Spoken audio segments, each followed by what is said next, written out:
So let's get things straight. How does a 200 megapixel camera, as enticing as it sounds, really hold up in the real world? Numbers don't lie here.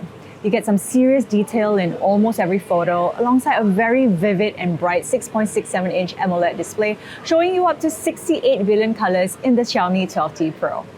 Now, even in the case of chipset performance, Snapdragon's latest 8 Plus Gen 1 should alleviate your worries on some measure of future-proofing, with internals that stays up to date with most flagships out there. But where our curiosity really simmers is how it relates to its predecessor, the 11T Pro, which already came with a 108 megapixel camera and some other decent features such as 8K recording that was more technically impressive than practical. So, do these same faults still show up here? I'm Melissa, welcome back to Simplified Reviews. Today we're seeing if this is just another rehoused update from its last rendition, or is there some secret sauce in this understated design that we're just not seeing yet?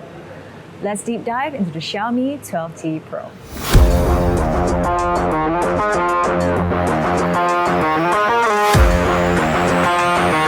Okay, is it just us? This looks really similar to the 11T Pro, which was released about a full year ago, no?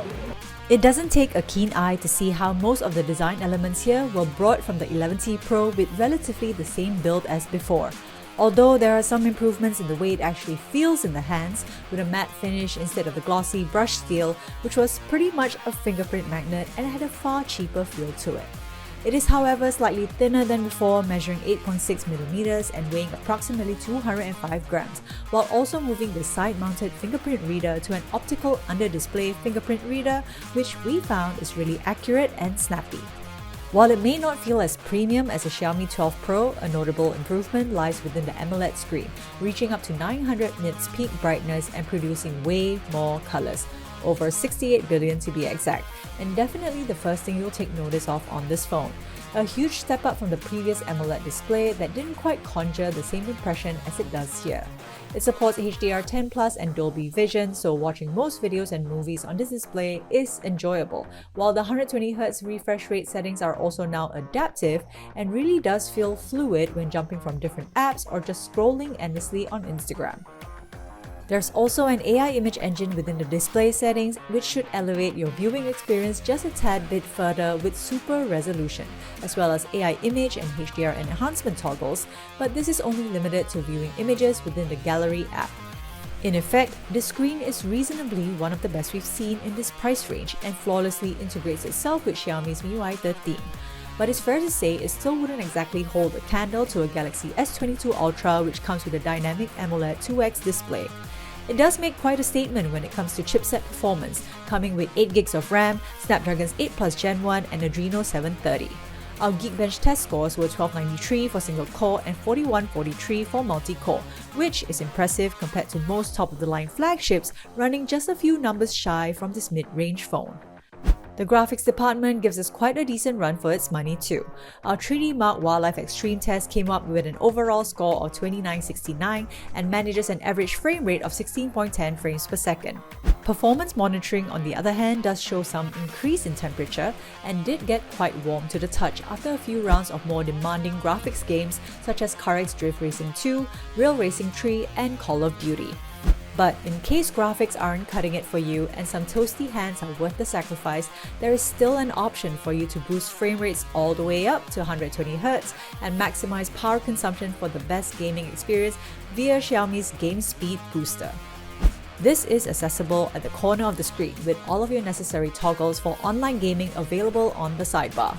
The horizontal speaker placements got very loud with dual speakers tuned by Harman Kardon, and while it minimizes most hand placements, gaming situations would still ultimately block either cutout. For most viewing experiences, it should do just fine, but maybe front-facing speakers could be something Xiaomi could take into consideration in their next iterations. Making a huge leap from the previous 108 megapixel to now a 200 megapixel main camera plus a new 20 megapixel front-facing camera, we gotta ask, is resolution the main priority here? Or is this just another way of Xiaomi saying we can't afford to have complex image computations for the T series, so we're gonna hit you with resolutions instead? Make no mistake, resolutions do pay off in this case, resulting in very sharp tactile images in that 200 megapixel mode. even when zooming in at 300 to 400%, clarity in most of an image is still retained before it remotely gets pixelated. In some way, it's an efficient method to just snap photos without having to use a telephoto lens, and probably a reason why the 12T Pro doesn't come with a periscope or telephoto camera and only comes with an additional 8MP ultra-wide and 2MP macro camera. Whether there's still an image engine found on the 50MP Xiaomi 12 and 12 Pro in this phone is uncertain, but results shown here does seem like some of those computations were brought over. Vibrance and saturations don't exactly differ too far off from the previous 11T Pro or most Xiaomi phones, yet highlights and shadows do feel as though there has been some improvements for an overall image. In short, fitting a 200MP camera in a phone while previous builds that came with a 50MP did just fine doesn't really make sense in our books, as higher megapixel counts do tend to struggle more when it comes to shutter speeds in lower light conditions as well as video performance, as shown in these video examples.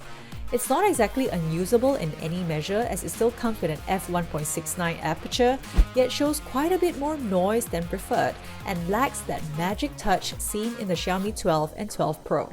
Alternatively, there's still Ultra Night Video mode to combat overexposure or noise, but would only take full effect in Pro mode and may take a more literate user to know how to use such features. Daylight conditions in 8K, however, make a great impression and also now comes with optical image stabilization, which wasn't available in the previous model. But our biggest fault with 8K resolutions in the 11T Pro over everything else was heat management, as it got unbearable to the touch after just a few minutes of recording time, especially in warmer climates like Malaysia.